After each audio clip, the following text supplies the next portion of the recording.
Hello world, my name is Ihor and today let's talk about making clip and scene variations on Ableton Push 2 to arrange a track. This is a part 2 video, and in the first part I made a beat from scratch using Ableton Push 2, and as a foundation I took a track that I've downloaded from TrackLib called Gaps from an Artist Computer. And if you're curious or haven't watched it, you probably should. I'm gonna put a link in the description and somewhere over here. And by the way, TrackLib is kindly sponsoring this video, but about them later. So, when I think about arranging a track on Ableton Push 2, I think in kinda two dimensions or two layers: clip and scene variations.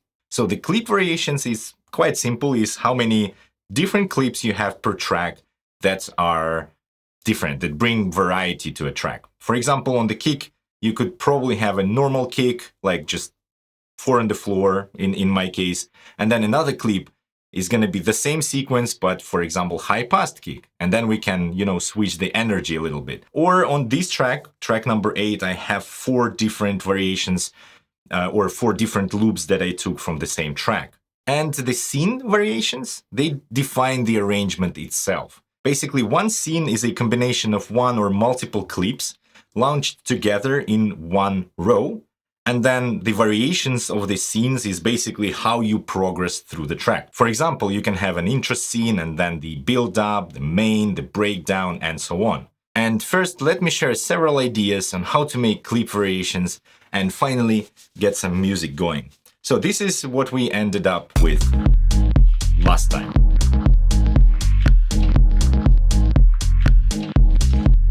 And the first variation I would like to make with this snap over here. So I would go and duplicate this clip into another row and launch it.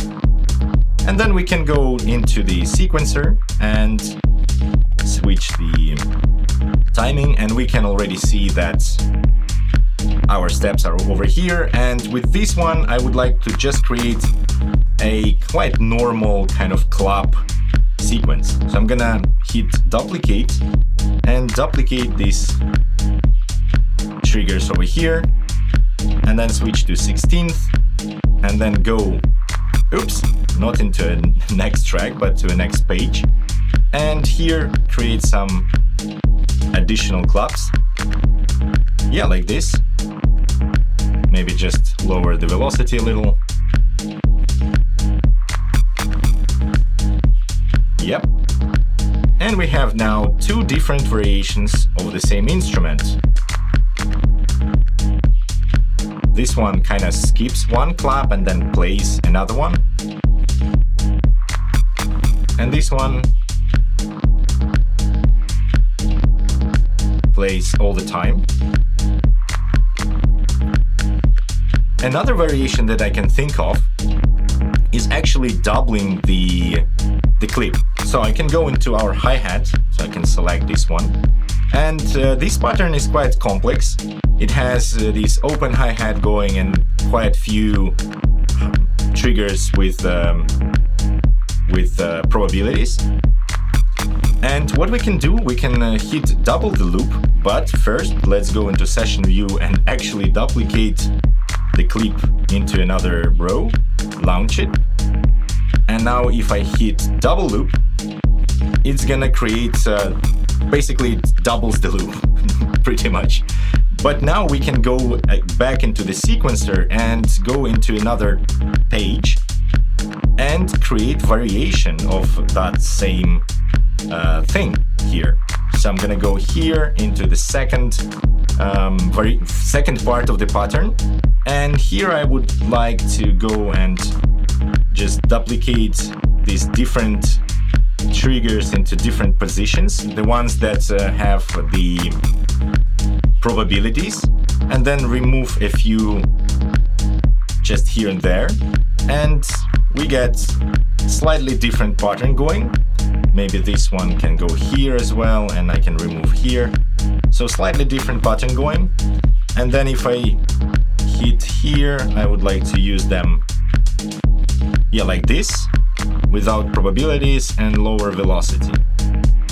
Okay, I can remove those, duplicate the loop again, and now I would like to go into the last page or the very last bar out of 8 bars and put this few over here. So they're gonna happen at the really end of 8 bars. Yeah, like this. Nice. Another cool thing that I like to do with doubling the loop is recording longer automation. So I'm going to duplicate this one. This is a drum loop that has the bandpass filter, which is with recorded automation. And it's a simple, just one note, like sustained note thing, like sequence, because we have a loop going. And we've got a recording of 4 bars of automation of this filter, bandpass filter frequency. But now I can duplicate the loop as well. Now it's going to be 8 bars long. And I can record filter resonance automation on top. So I'm gonna switch to the note mode, because that's where the automation is getting recorded. ARM automation, and then hit record, and start recording.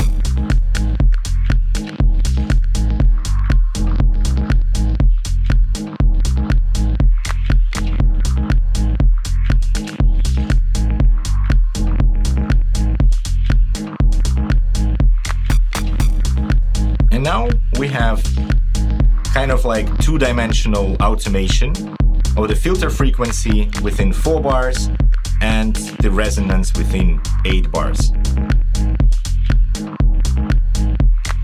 I hope that gives a couple of ideas.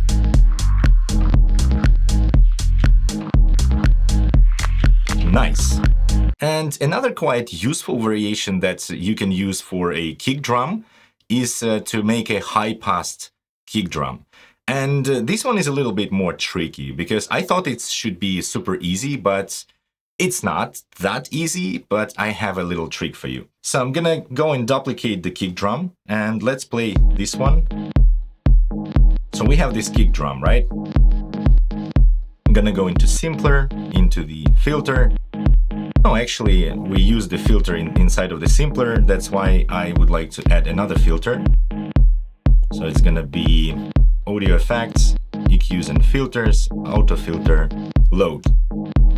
So I'm gonna switch it into high pass. Something like this. And then add some filter circuit, distortion circuit. And this one I'm not gonna be using to overdrive right now, but I would like to also bring some volume to the high pass kick. So basically what I would like to achieve is something like this. I'm gonna go and high pass. Yeah, like this, I think. And then make it louder with drive, like 3 dB or something. But since I'm doing it on the track level, it affects both of the clips. So that's why I would like to sort of embed these parameters as automation to this second clip over here. And to do so, I have to switch to the notes again, ARM automation, hit record, and then with a shift, holding a shift, I'm gonna move the filter frequency a little bit and then the drive a little bit, so that it creates this one dot in the clip that kind of preserves this automation in the clip. I'm also going to include how it looks in Ableton so that you have a little bit of reference. And I'm holding shift so that we are not moving the frequency and the drive too much. We just need just one little touch. So I'm going to do it here, and we've got this little dot over there, which means we have an automation, and then we do it here. So now we have these 2 automations embedded into the clip, but also our device stays on these parameters. So very carefully here, I'm gonna disarm automate and remove recording and move our parameters back to the default. which again goes back to the powerful kick, no high pass, but we still have automation preserved on this track, right? Or on this clip actually. And if I hit Shift and click automation, it's gonna arm the automation again. And in that way, we have the first clip without this automation preserved to it, and the second clip with a high pass. A little bit tricky, but I guess you get the idea, right? And now we have few variations of different clips, and I think we can go and try to arrange the scenes. But before doing that, let me tell you about the TrackLib. TrackLib is an online record store for sampling. It features a growing catalog of more than 100,000 original songs and multi-tracks for you to sample. Anything you sample from this website can get easily cleared with all the licensing, fast and affordable. Let me show you how it works. You can log into TrackLib and use its browse feature, which features different kinds of highlights and collections to get some inspiration going. Or you can go into tracks and use its search engine to find tracks by BPM or even by range of years if you're interested in some particular period of time. Or you can go into catalog of genres and pick a specific genre that you're interested in. For example, R&B and soul. Let's pick the first one and listen to it. TrackLib also provides you with a couple of interesting features here. You can navigate the track randomly or loop a particular part of the track, like one bar, let's say, and listen how it loops, because they are beat matched, everything is to tempo and stuff like that, which is amazing. But what even better, that you can add beat to it, like this. But since this track has already drums on it, we can even go into the multi-track and, for example, find instrumental, no drums and no bass part, loop it, and add beat to it as well.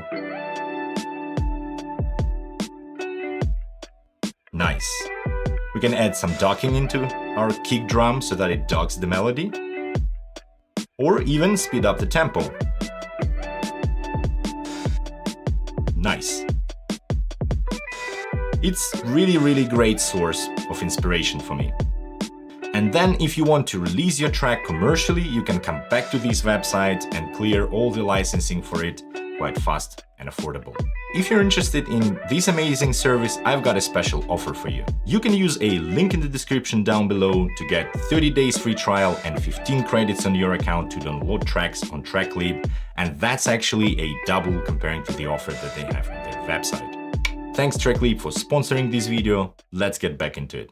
And so far we have only one page over here with our clip variations, and usually it kind of grows much bigger than that, or even can overgrow to another page. But for simplicity, I think that's a perfect example. I don't want to have scenes over here because then I'm gonna lose track of my different variations.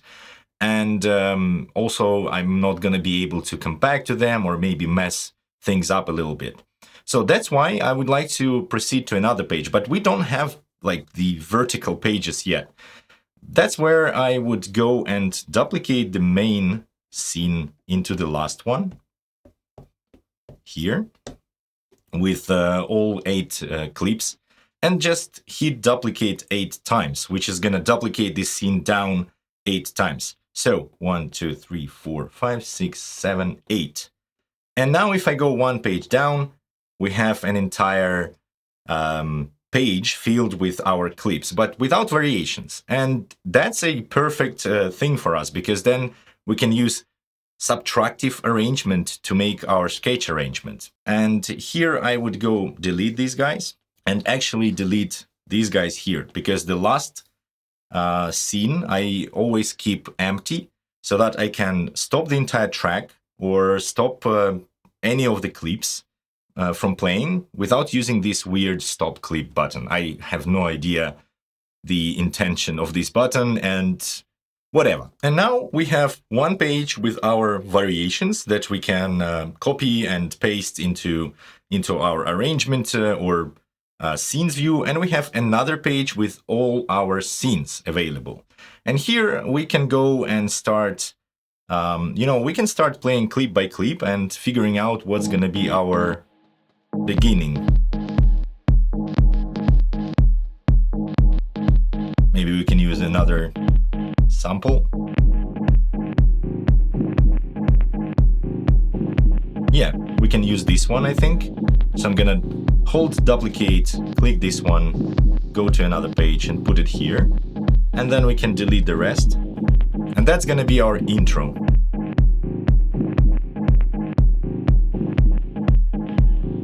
Nice. For the next or build up, I would use the same clip, the same sound, same kick drum, but introduce our snap or clap and the bass line.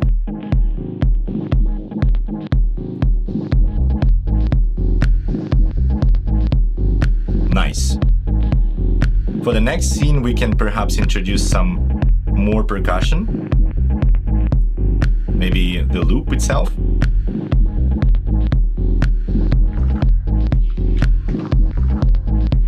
Yeah, that sounds good. We can again duplicate this one and remove these guys.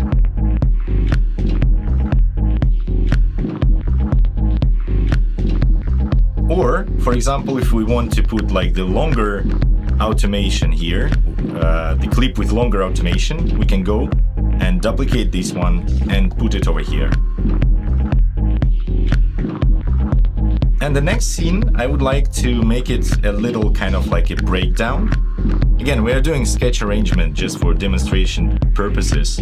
So I'm gonna keep the snap, remove these guys, remove baseline, and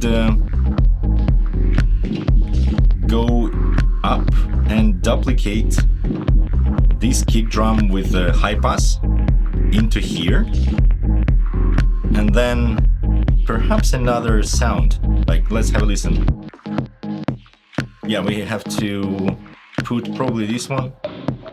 Yes, this is slightly different.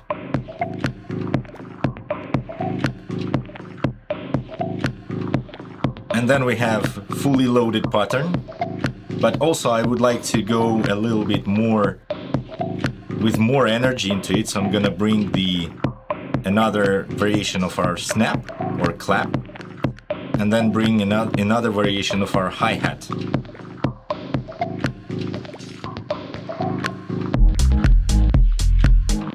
And definitely we need another sound here. Yeah, this one will work. So I'm gonna copy this one and paste it here.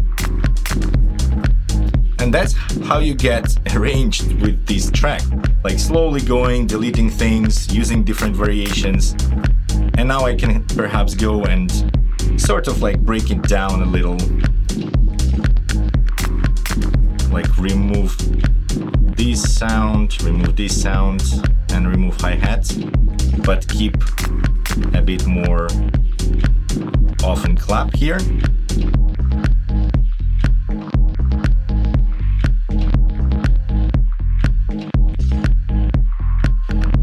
And then we can delete all these guys definitely and make an outro,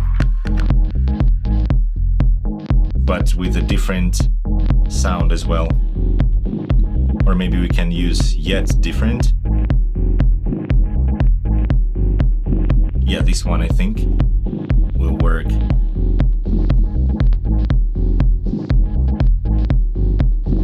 And then if this is not enough, we can create another 8 scenes, another page, and go even more. But then again, remember to hold this one for stopping stuff.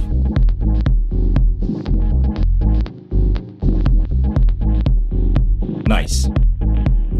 And then when you're ready with your arrangement, it's a matter of hitting that record button and recording your master audio. Or even you can record your arrangement into Ableton's arrangement view. And for that, you don't really need to go to DAW either, because you can easily hit Shift and record, and it will record all your clips, all your progression through the scenes into the arrangement view, which enables you to come back to this arrangement later mix it better, maybe add a couple of other things and finalize the track. So with this in mind, let's do it.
I think that's pretty much it for today's video, and I hope you enjoyed watching it, and I hope you've learned something new for yourself that you can apply to your own music production workflow, or at least got inspired to go and make music. There are several ways to support this channel. First of all, we've got a Patreon community with a Discord server. Go to patreon.com/Ihor and consider becoming my patron. You can also like this video, subscribe to this channel, leave a comment down below and hit this bell button to receive notifications, or actually hit this thanks button over there. All this really helps this channel to get exposed to the larger audience. Or if you're interested in the gear that I feature in my videos, you can always use affiliate links in the description.